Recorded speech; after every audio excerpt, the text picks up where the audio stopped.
Mas, porém, eu tive algumas fases da minha vida que me tiraram um pouco da presença do Senhor. E essas fases foram marcas, foram traumas que eu passei na escola, ainda muito nova, né, onde eu tive um problema sério de identidade, complexo de inferioridade, onde eu fui muito massacrada por causa da minha aparência na época.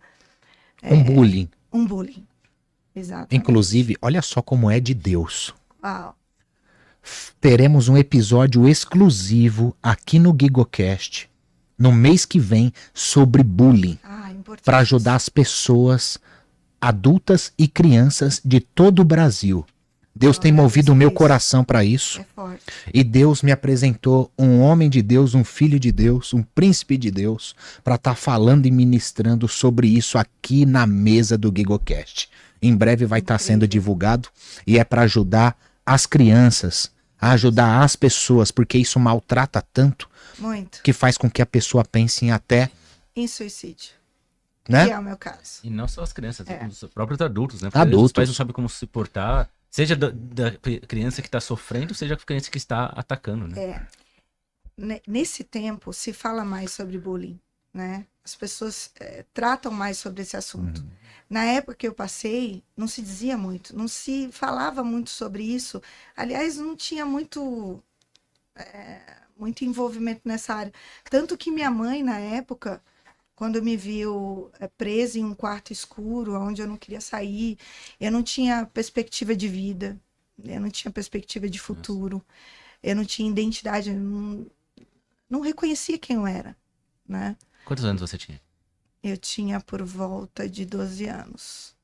Então foi um período da adolescência. Nessa fase É uma transição. Mas isso, infelizmente, perpetuou da adolescência, foi para a juventude. Eu só fui curada na minha fase adulta, mesmo estando em Cristo. Então é um processo. A mulher virtuosa, ela não nasce pronta, né? Quando ela vem para Cristo, ela passa por um processo de lapidação, de transformação de caráter, principalmente na questão da identidade. Então, para hoje eu ser a mulher que eu sou, primeiro eu precisava ser curada e depois saber quem eu realmente sou em Cristo. Antes eu questionava, eu perguntava para mim mesmo se Deus me amava, se esse amor era real. Porque Deus me permitiu passar por tudo isso, hoje está num quarto escuro, querendo acabar com a minha vida. Só que, como desde pequena eu sempre ouvi a palavra de Deus, eu tinha temor. Eu queria acabar com a minha vida, mas não tinha coragem. Porque eu sempre soube, através das ministrações, que se eu tirasse a minha vida, o meu único destino seria o inferno. Então, o temor, ele existia dentro de mim. Mas eu não tinha vontade de viver. Então, eu fui... E você chegou a buscar alguma ajuda na época? Não. a época era Nunca- muito mais precário, né? Exatamente. Esses- Eu nunca procurei psicólogo. Acho que por ser mulher, talvez fosse um pouquinho mais fácil você chegar pra alguém e falar alguma coisa, né? Porque pra homem existia muito machismo, né? Mas eu tentei na época falar com a minha mãe sobre o que eu estava vivendo, mas era tão difícil compartilhar isso com um assunto que não era muito explanado. Era outro Era entendimento, outro né? entendimento. Aí é frescura, hoje, até hoje. Tem é frescura, é coisa da sua cabeça. Finge que não ouve. Exatamente. Principalmente para quem nunca viveu. Uhum. Para quem nunca viveu, é difícil entender quem vive. Então, eu não culpo a minha mãe. Sim. Eu entendo que talvez ela não soubesse lidar com aquilo que eu estava passando. Mas, para a glória Sim. de Não deixou de Deus, ser uma novidade, né? né? Mas hoje eu tenho uma visão de que Deus sempre esteve comigo. Deus nunca me abandonou. Amém. Deus sempre esteve ali, me sustentando e não permitindo com que eu fizesse nada contra a minha própria vida. Porque existia um plano, existia um propósito. Então, essa mulher virtuosa, que ela tem um propósito, um chamado de Deus, ela pode passar por circunstâncias muito ruins, muito difíceis. Eu falo que dor assim extrema, dor incalculável, Muito profunda. muito, muito profunda. A minha depressão, ela foi muito profunda. Chegou a entrar em depressão. Depressão Se matar, né? profunda, profunda. Total. Porque às vezes dá lapsos, né? Dá Aqueles, lapsos, dá lapsos. Aqueles picos, Mas eu vamos só dizer. tive esse lapso quando eu decidi por mim mesma que eu não queria mais estar nesse lugar. Que eu precisava buscar Jesus. Porque muitas pessoas... Minha mãe, na época, ela já ia para a igreja, como eu falei, ela já tinha o contato dela com Deus, mas era um pouco superficial. E eu vou explicar um pouquinho sobre isso para vocês. Porque na época, nós tínhamos uma condição de vida financeira muito boa. O meu padrasto, ele era muito bem sucedido. Então, a gente viajava para onde queria. A gente tinha muitos carros, muitos bens. Então, a gente tinha aquela vida na igreja aos domingos, meio que uma obrigação. Mas o resto dos dias, a gente curtia a vida. Até que nesse processo da minha vida, onde a gente ia para a igreja e eu decidi buscar novamente ao Senhor, né? Sair desse processo de dor. E foi onde eu entendi que eu tinha que me posicionar. Você já tinha quantos anos nessa etapa? Aí eu já tinha uns 18 anos. Olha, muito sofrimento, carregando, muita Pensa, dor. dos 12 aos 18, mas não acabou por aí.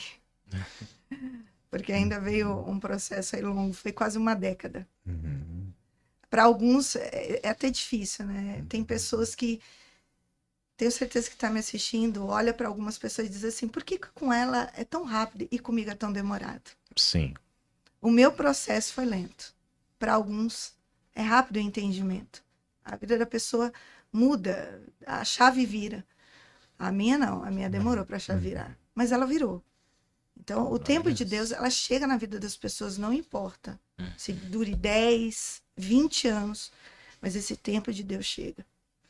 E aí, nesse processo, buscando a Deus, aí o meu padrasto, ele tem um problema de saúde muito grave.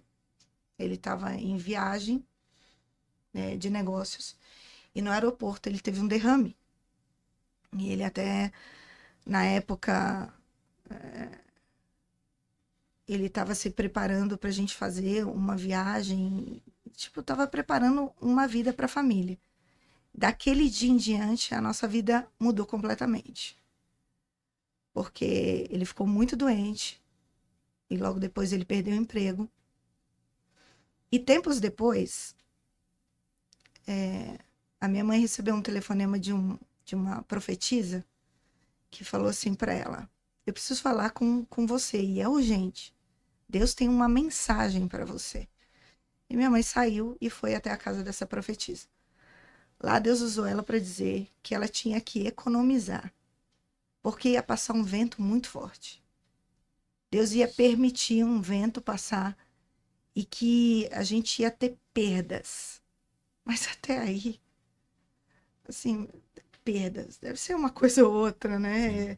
Tipo, sem muito significado. Mas a coisa era mais séria do que a gente imaginava. Passou 6 meses dessa profetisa passar esse recado para minha mãe. A nossa vida financeira foi do alto pro nada. Em um ano, o meu padrasto perdeu tudo. A seca veio. A seca veio. Perdeu carros, perdeu o emprego, perdeu a memória de tudo. Meu padrasto era uma pessoa extremamente inteligente, com conhecimento, e simplesmente tudo apagou da mente dele. E dali por diante a gente começou a passar um processo muito grande. Tanto que minha mãe, que antes tinha dinheiro para ir para qualquer lugar, comprar o que ela queria, de repente ela estava contando moedinhas para comprar o pão. E aí a gente foi buscar em Deus, né? o porquê que a gente estava passando por tudo isso. Então você pensa, eu já estava com um problema pessoal, de identidade pessoal. Não estava entendendo o que estava acontecendo dentro da minha casa, com a minha família. A gente estava passando agora uma escassez financeira, de tudo que vocês podem imaginar. Por quê? O que que a gente fez? A maioria das pessoas, o primeiro questionamento é esse. Aonde eu pequei? Aonde eu errei? Aonde foi a minha falha? E eu posso dizer hoje com convicção que não foi pecado, mas foi um propósito. Porque se Deus não tivesse mexido em certas coisas que é o nosso tesouro, às vezes está lá em primeiro lugar. E eu também vou explicar essa parte para vocês. Está lá em primeiro lugar. E Deus não divide a glória dele. Dois senhores. É isso. Não divide. Então, o dinheiro não pode estar acima de Deus.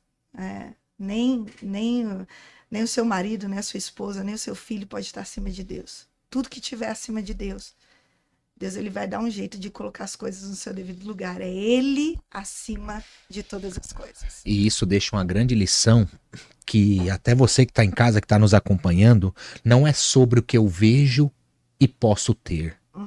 É sobre o que eu preciso ter. E todos nós precisamos de Cristo. Todos os filhos de Deus foram criados, porque nós somos criaturas, fomos criados para glória de Deus. Isaías capítulo 43, versículo 7, se eu não me engano. Os filhos de Deus têm um propósito. Criados para glorificar o Deus vivo. O próprio Deus. E muitas vezes esse deserto é necessário acontecer para que o nome dele seja engrandecido muito mais. Exato. E muitos desertos são para que muitas feridas sejam curadas, enfaixadas e tratadas. Perfeito. A cicatriz permanece para que esse momento possa acontecer. Deus ele quer um relacionamento profundo com a gente. Ele não quer um relacionamento superficial. E esse relacionamento superficial, ele pode acontecer quando a gente coloca coisas ou pessoas acima de Deus. E como eu disse, Deus não vai dividir o lugar dele com nada. Jamais. Então Deus vai sempre nos levar em um lugar onde ele vai requerer esse relacionamento profundo, esse relacionamento verdadeiro com ele. E para isso Deus teve que tirar muitas coisas de nós, né? Ao longo da minha vida ministerial, eu tive que perder muita coisa. Eu tive que entender que perder no plano de Deus não é o fim. Tem um propósito. Gente, tudo é um propósito. Tudo é um propósito. Perdas na sua vida não significa o fim. Significa que Deus está administrando alguma coisa dentro de você. Deus está modificando alguma coisa dentro de você que é necessária. Para não ser como se fosse um bloqueio, um impedimento entre você e Deus. Então Deus vai te reconstruir. Não adianta fugir disso, porque Deus nos reconstrói para a glória do nome dele.